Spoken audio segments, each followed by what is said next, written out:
is the winter of our discontent, made glorious summer by this son of York, and all the clouds that lowered above our house in the deep bosom of the ocean buried. Now are our brows bound with victorious wreaths, our bruised arms hung up for monuments, our stern alarums changed to merry meetings, our dreadful marches to delightful measures. Grim-visaged war had smoothed its wrinkled front, and now, instead of mounting barbed steeds to fright the souls of fearful adversaries, he capers in a lady's bedchamber to lascivious pleasings of a lute. But I that am not shaped for sportive tricks, nor made to court an amorous looking glass, I that am rudely stamped, but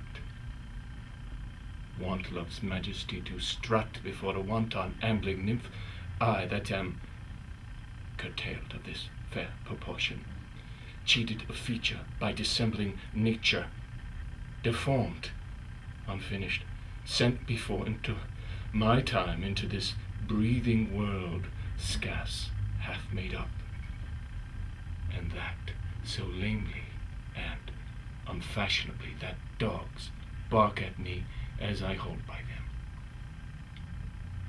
Why, I, in this weak, piping time of peace, have no delight to pass away the day, unless to spy my shadow in the sun, and descant upon my deformity. Therefore, since I cannot prove a lover to entertain these fair, well-spoken of days, I am determined to prove a villain, and hate the idle pleasures of these days.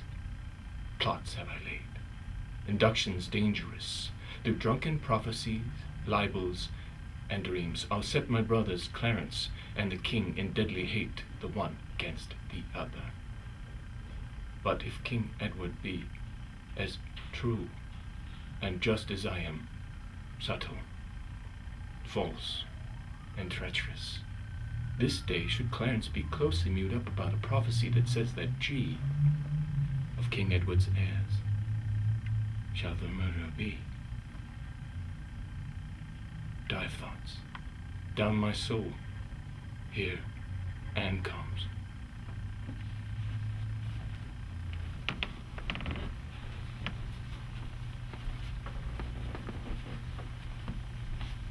Sit down. Sit down, your honorable lord. Honor may be shrouded in a hearse. Whilst I awhile obsequiously lament the untimely fall of virtuous Lancaster.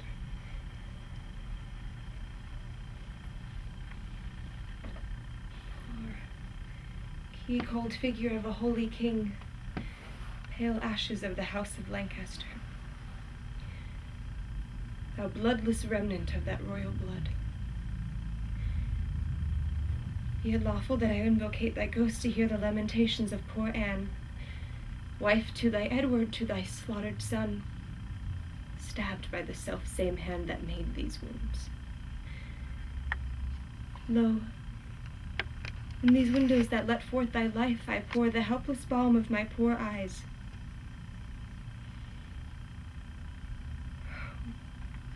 Cursed be the hand that made these holes.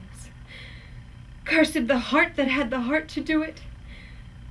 Cursed the blood that let this blood from hence.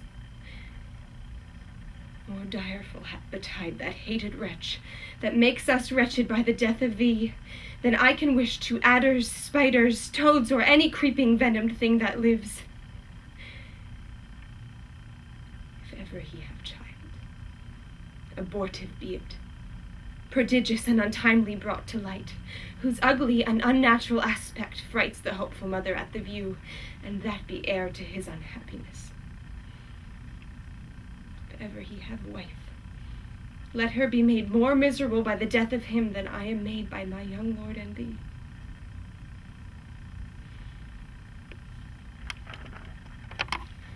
Come now towards Chertsey with your holy load, taken from Paul's to be interred there.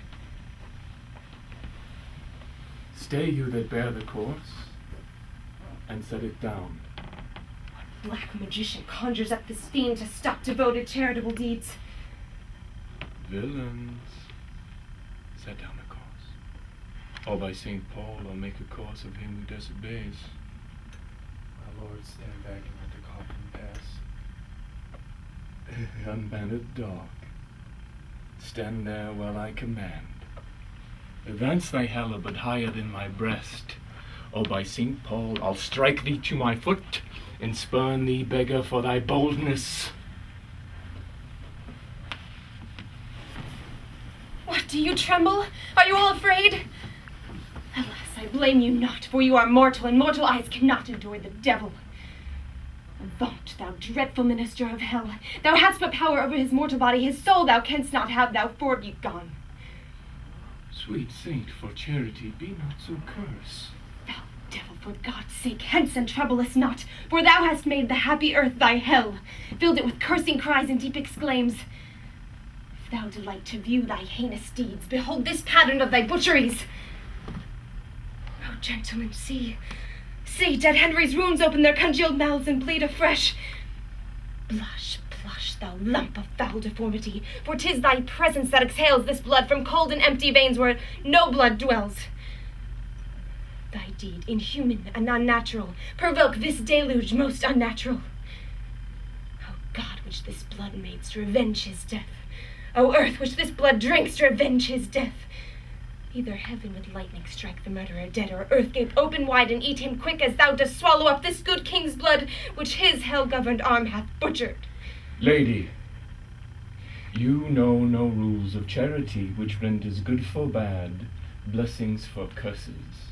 Villain, thou knowest no law of God nor man, no beast so fierce but knows some touch of pity. But I know none, therefore no beast. How wonderful when devils tell the truth.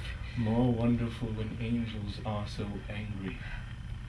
Vouchsafe, divine perfection of woman, of these supposed crimes to give me leave by circumstance, but to acquit myself.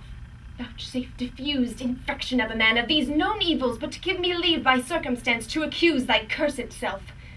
Fair than tongue can name me, give me some patient leisure to excuse myself. Fouler than heart can think thee, thou canst make no excuse current but to hang thyself. And by such despair I should accuse myself. And by despairing shalt thou stand excused for doing worthy vengeance on thyself that didst unworthy slaughter upon others. Say that I slew them not. Then say they were not slain, but dead they are, and devilish slaved by thee. I did not kill your husband. Why, then he is alive. Nay, he is dead, and slain by Edward's hand. In thy foul throat thou liest. Queen Margaret saw thy murderous falchion smoking in his blood, the which thou once didst bend against her breast, but that thy brothers beat aside the point. I was provoked by her slanderous tongue that laid their guilt upon my guiltless shoulders. Thou wast provoked by thy bloody mind that never dreamt on aught but butcheries. Didst thou not kill this king? I grant ye.